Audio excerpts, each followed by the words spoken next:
Hello everyone, welcome back to my YouTube channel geographical line. आज के इस video में हम लोग बात करेंगे थ्योरीज ऑफ माइग्रेशन की। माइग्रेशन पर मैंने पहले भी 2 वीडियोस बनाई हैं, जिसपे एक वीडियो में मैंने definition, causes and migration in India को डिस्कस किया है और दूसरी वीडियो में मैंने टाइप्स ऑफ माइग्रेशन और इम्पैक्ट्स ऑफ माइग्रेशन को डिस्कस किया है। इस वीडियो को फर्दर देखने से पहले मैं आपको एक रिक्वेस्ट करूंगा कि प्लीज़ आप वो 2 वीडियोज़ जाके देखो, क्योंकि वो बेस हैं थ्योरीज के लिए और वो जानना आपको बहुत ज़रूरी है, जिसे मैंने डिटेल्ड एक्सप्लेनेशंस दिए हैं with examples. Okay, so now let's start with the theories of migration. Before starting theories, let's quickly take a recap of what is migration. Migration is defined as a movement of population involving change of permanent residence of a substantial duration. So migration क्या है? बस एक movement of people, मतलब लोगों का आना जाना एक जगह से दूसरी जगह तक, और हो सकता है कि वो परमानेंटली जा रहे हो एक जगह से दूसरी जगह या टेम्पररी बेसिस पे जा रहे हो. Okay, so this is the definition of migration. Let's start with the theories. So the first theory is Ravenstein's laws of migration. रेवेनस्टाइन ने 1885 में एक बुक लिखी थी जिसका नाम था द लॉज ऑफ माइग्रेशन, और रेवेनस्टाइन पहले पर्सन थे जिन्होंने माइग्रेशन पे बनाने का पहला अटेम्प्ट किया था. ओके, ये पहली बार कोशिश की थी. इसके पहले कोई भी ऐसे जोग्राफर या डेमोग्राफर नहीं आए थे जिन्होंने माइग्रेशन पे बात की थी. So Ravenstein was the first person to do so. So laws of migration जो उनकी बुक थी, उन्होंने उसमें बहुत सारे लॉज ऑफ माइग्रेशन दिए थे जो कि मैं एक एक करके डिस्कस करूंगा, जो कि बहुत ही इंपॉर्टेंट और मेजर लॉज हैं. तो पहला लॉ है the majority of migrants go only for a short distance. मतलब ज़्यादातर माइग्रेंट्स हैं जो कि एक जगह से दूसरी जगह जा रहे हैं, वो बहुत छोटा डिस्टेंस प्रेफर करते हैं ट्रैवल करना, बड़ा डिस्टेंस नहीं प्रेफर करते हैं. ये जो कॉन्सेप्ट है ये डिस्टेंस डिके का कॉन्सेप्ट है. डिस्टेंस डिके का मतलब क्या होता है कि जैसे जैसे डिस्टेंस बढ़ता है वैसे वैसे इंटरेक्शंस कम होते हैं. सो अगर एक पर्टिकुलर प्लेस का डिस्टेंस ज़्यादा है तो वहाँ पर लोग प्रेफर नहीं करेंगे, वो कहेंगे कि हम किसी और जगह जाके शिफ्ट हो जाए या वहाँ पर जाके रहने लगे. So migrants prefer a short distance for travelling for migration. Okay, next law is migration proceed step by step. Step by step का मतलब क्या है? जो माइग्रेशन का प्रोसेस है, जो प्रवासन का प्रोसेस है, वो क्रमशः होता है. ओके, एक स्टेप से दूसरे स्टेप में. कैसे? फॉर एग्जाम्पल, मान लें कि कोई एक छोटा शहर है, टाउन ए, जिसमें कुछ लोग डिसाइड करते हैं कि हम लोग किसी दूसरे शहर रहने जाएं माइग्रेट करने के लिए. सो वो छोटा शहर छोड़ करके किसी बड़े शहर में रहने चले जाते हैं. सो जब उन्होंने वो शहर छोड़ दिया है तो अब उस टाउन में या उस छोटे शहर में एक गैप डेवलप हो गया है, एक वॉइड डेवलप हो गया है, एक खाली जगह डेवलप हो गई है, जिसको भरने के लिए वहाँ पर किसी दूसरे रिमोट एरिया या किसी दूसरे विलेज से लोग आ जाएंगे रहने के लिए. सो इसका मतलब क्या है माइग्रेशन स्टेप बाय स्टेप? मतलब कि अगर एक पर्टिकुलर प्लेस से कोई लोग रहने गए हैं दूसरी जगह, तो उस जगह को भरने के लिए कहीं और से लोग आएंगे वहाँ पर रहने के लिए. Okay, third law is migrants going long distances generally go by preference to one of the great centres of commerce and industry. मतलब जो माइग्रेंट्स हैं वो ऐसी जगह शिफ्ट होना पसंद करते हैं, वो जगह प्रेफर करते हैं जो एक बड़ा कमर्शियल या इंडस्ट्रियल हब हो. फॉर एग्जांपल, अगर आप इंडिया की ही बात करो तो इंडिया में ही ऐसे बहुत सारे सेंटर्स हैं, जैसे कि दिल्ली, कानपुर, अहमदाबाद, हैदराबाद, बेंगलोर. कमर्शियल और इंडस्ट्रियल हब हैं जहाँ पर बहुत सारे लोग माइग्रेट करके आते हैं वहाँ पर रहने, for job, for employment, for better standards of living. Okay, कहने का मतलब ये है कि लोग ऐसी जगह प्रेफर करते हैं जहाँ पर अच्छी इंडस्ट्रीज हैं, जहाँ पर अच्छा कॉमर्स है, जहाँ पर उनको अच्छा एम्प्लॉयमेंट मिलेगा. Next law is each current of migration produces a counter current of lesser strength. अब इसका मतलब क्या है कि मान लो एक पर्टिकुलर प्लेस है ए से एक पर्टिकुलर प्लेस बी तक एक बड़ा माइग्रेशन हो रहा है.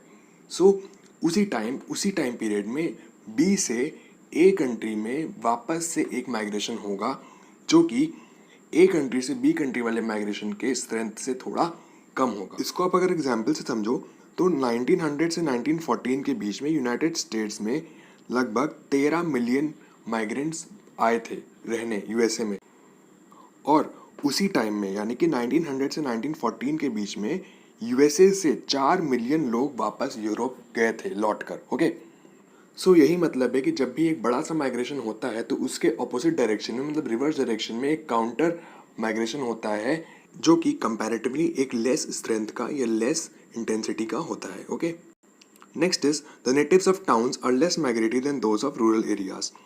इसका मतलब ये है कि जो टाउन्स के लोग हैं, जो शहर में लोग हैं, वो कम माइग्रेट करते हैं as compared to rural areas.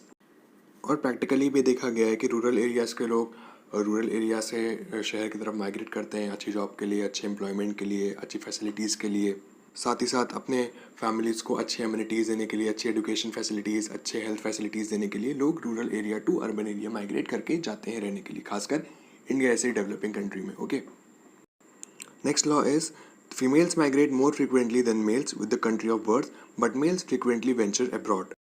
मतलब जो फीमेल माइग्रेशन होता है वो जनरली कंट्री के अंदर होता है, मतलब जिस कंट्री में वो पैदा हुई हैं वो उसी कंट्री में ही ज़्यादातर माइग्रेट करती हैं। लेकिन मेल माइग्रेशन होता है वो मेल जो हैं वो फ्रीक्वेंटली मतलब अक्सर ये करते हैं कि वो जिस कंट्री में रह रहे हैं, मान लो इंडिया में उनका कंट्री ऑफ बर्थ है, तो वो इंडिया छोड़ के दूसरी कंट्री जैसे कि यूएसए या सऊदी अरेबिया या ईरान ऐसी कंट्रीज़ में जाके रहें जहाँ पर वो अर्निंग करें और वहाँ पर अर्निंग करके वो कुछ पार्ट ऑफ अर्निंग अपनी फैमिलीज़ को जिस कंट्री के वो रहने वाले हैं उनकी मदर कंट्री वहाँ पर उसको सेंड करें। Okay, next is most of the migrants are adults, families rarely migrate out of their country of birth. इसका मतलब जो माइग्रेंट्स हैं, जितने ज़्यादातर प्रवासी लोग होते हैं वो ज़्यादातर एडल्ट्स होते हैं, एडल्ट पॉपुलेशन होती है जो कि माइग्रेट करना प्रेफर करती है। और जो फैमिलीज़ हैं वो पूरी फैमिलीज़ रेयरली, हाँ कभी कदार या बहुत ही रेयर माइग्रेट करती हैं। और ख़ासकर अगर अब्रॉड माइग्रेट करना होता है, इंटरनेशनल माइग्रेशन होता है, तो फैमिलीज़ डू नॉट प्रेफर कि पूरी फैमिली माइग्रेट करके जा रही है कंट्री से दूसरी country. Okay, next law is large towns grow more by migration than by natural increase.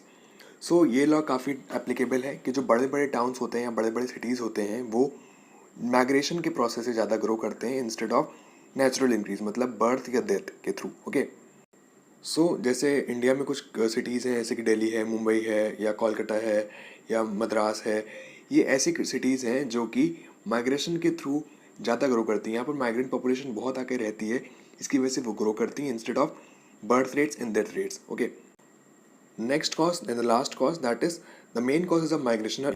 हाँ, ये बिल्कुल सही है कि ज़्यादातर जितने माइग्रेशंस होते हैं वो इकोनॉमिक रीजंस की वजह से होते हैं, जैसे कि एक पर्टिकुलर प्लेस से दूसरी पर्टिकुलर प्लेस पे लोग जाते हैं जॉब के सर्च में या एम्प्लॉयमेंट की सर्च में या अच्छी क्वालिटी ऑफ लाइफ के सर्च में, बेटर अर्निंग की सर्च में या हायर वेजेस के सर्च में, जिसकी वजह से ये सारे कॉजेज इकोनॉमिक हो जाते हैं फॉर माइग्रेशन। ओके, सो ये देखा गया है कि जितने भी कॉजेज हैं माइग्रेशन के, जो लोग माइग्रेट करते हैं, प्रवास करते हैं, वो ज़्यादातर इकोनॉमिक रीजंस यानी कि आर्थिक रीजंस की वजह से एक जगह से दूसरी जगह जाते हैं। ओके, सो अब हम लोग ने रेवेंस्टाइन के सारे लॉज पढ़ लिए हैं माइग्रेशन के।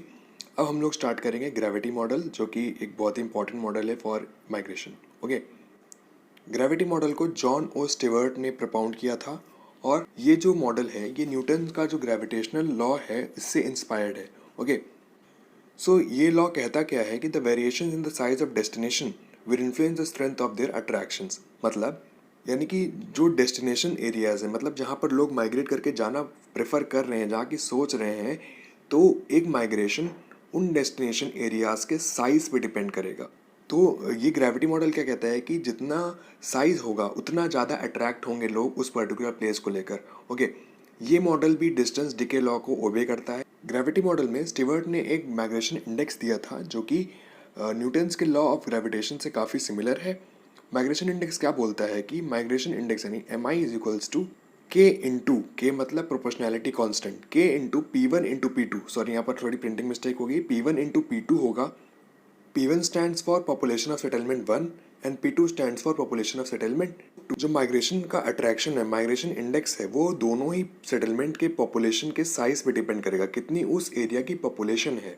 और ये जो रिलेशन है ये डायरेक्ट रिलेशन है, मतलब अगर पॉपुलेशन साइज ज़्यादा होगा तो माइग्रेशन का अट्रैक्शन भी ज़्यादा होगा। फिर आगे इक्वेशन क्या बोलती है, M I is equals to K into P1 into P2 upon D square. अभी डी क्या है, D is a distance between two settlements, और वो दो सेटलमेंट कौन से हैं, P1 and P2। So migration के अट्रैक्शन और डिस्टेंस का इन्वर्स रिलेशन है, यही है डिस्टेंस डिके लॉ, जो कि बोलता है कि जैसे जैसे डिस्टेंस इंक्रीज होगा वैसे वैसे जो अट्रैक्शन है माइग्रेशन का या माइग्रेशन इंडेक्स है वो वैसे वैसे डिक्रीज होगा। दैट मीन्स इन्वर्स रिलेशन है इन दोनों के बीच में। ओके, तो ये हमने ग्रेविटी मॉडल को डिस्कस किया। जो नेक्स्ट मॉडल हमारे यहाँ बचे हैं वो हैं intervening opportunities model, competing migrants model, Lee's model of migration, concept of pull and push and mobility transition model of Zelinsky. So अब जो इंटरवेनिंग अपॉर्चुनिटीज मॉडल और कॉम्पीटिंग माइग्रेंट्स मॉडल है, ये दोनों एक ही इंसान ने मॉडल दिए थे अलग अलग ईयर में। ओके, तो इनको हम लोग एक मॉडल को कंसिडर कर सकते हैं। नेक्स्ट जो ली का मॉडल है और जो concept of push and pull है ये भी एक ही मॉडल्स हैं। ओके, सो इनको भी हम लोग एक साथ पढ़ेंगे। और जो लास्ट वाला मॉडल है मोबिलिटी ट्रांजिशन मॉडल ऑफ ज़ेलेंस्काई, ये बहुत ही इंपॉर्टेंट और बहुत ही बड़ा मॉडल है।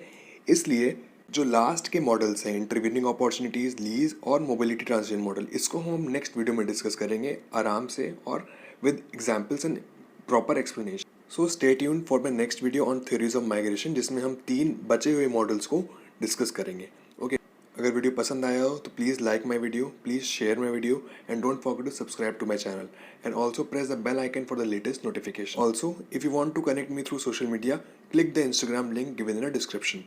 Thank you for watching. Jai Hind, stay safe and stay healthy.